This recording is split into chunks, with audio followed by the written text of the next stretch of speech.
Le président de la Banque centrale américaine, Jerome Powell, a indiqué hier qu'il allait proposer d'augmenter les taux d'intérêt d'un quart de point de pourcentage, c'est-à-dire 0,25%, lors de la prochaine réunion du comité monétaire mi-mars. Le patron de la Fed n'exclut en outre pas une hausse plus forte si nécessaire lors de cette réunion. Selon une première estimation publiée hier par Eurostat, le taux d'inflation a atteint un nouveau record à 5,8% dans la zone euro. En janvier, l'inflation avait atteint 5,1%, ce qui représentait déjà le niveau le plus élevé enregistré par l'Office européen des statistiques depuis la création de cet indicateur en 1997 pour les 19 pays ayant adopté la monnaie unique. Depuis novembre, l'inflation a atteint chaque mois un nouveau sommet historique. La hausse des prix à la consommation est toujours alimentée par la flambée des prix du pétrole, du gaz et de l'électricité. Les tarifs de l'énergie se sont en effet envolés de 31,7% sur un an en février, après plus 28,8% en janvier.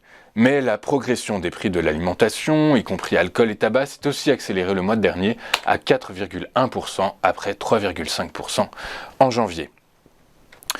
Alors que le président Emmanuel Macron a pris la parole hier soir devant les Français, il est notamment revenu sur les conséquences économiques de l'invasion de l'Ukraine par la Russie, un conflit qui aura des conséquences sur le pouvoir d'achat des Français. Dans cet environnement, quelles sont les enseignes de la grande distribution les moins chères ? Eh bien, l'UFC Que Choisir a mené une enquête en relevant le prix de 98 produits de marques nationales et distributeurs dans 1006 magasins des 8 acteurs principaux du secteur, ainsi que sur les 4885 sites Drive de ces chaînes. Si le prix de ce panier moyen s'affiche à 366 €, toutes enseignes confondues, eh bien on retrouve Édouard Leclerc, on retrouve la chaîne Édouard Leclerc qui confirme son statut de distributeur le moins cher en France avec un caddie de 348 €. Après, on trouve Intermarché avec un caddie à 356 €, Colruyt avec un caddie à 363 €. Les plus chers eh bien, sont Auchan à 381 € et Casino avec un panier moyen à 408 €, soit un panier plus cher de 60 € que celui de Leclerc. Selon le gouvernement, la loi Egalim 2 a prouvé son efficacité pour une juste rémunération des producteurs. Après la fin des négociations commerciales entre fournisseurs et distributeurs, les prix dans l'alimentaire devraient augmenter de l'ordre de 3% en moyenne en 2022. Une première depuis 8 ans, mais les négociations étaient plus âpres que les années précédentes dans le contexte de hausse des coûts liés à la crise de Covid. En effet, le nombre de signatures est plus faible cette année comparé à 2021, et ce à cause des freins de 2 grands distributeurs. Son taux serait ainsi supérieur à 80% dans la plupart des enseignes, contre tout juste au-dessus de 50% pour ceux dont nous venons de parler à l'instant, réputés plus durs dans leur discussion. Avant de poursuivre notre émission, faisons un rapide point sur l'évolution des marchés hier. Après avoir lâché près de 5% en 2 séances, l'indice parisien a clôturé en hausse de 1,59% à 6498 points. Le secteur de l'énergie a tiré la cote parisienne avec un gain de 7,70%, bien aidé en cela par Total Energy qui a pris 8,17% à 47,97 €, le titre sur fond de hausse du prix du baril de pétrole.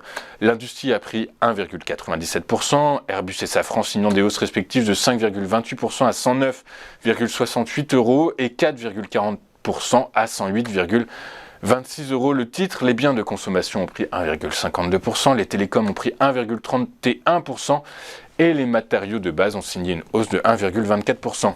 Dans le sens inverse, les utilities ont cédé 2,55%, les services aux consommateurs ont marqué un repli de 0,94%, le secteur de la santé a marqué un repli de 0,48%.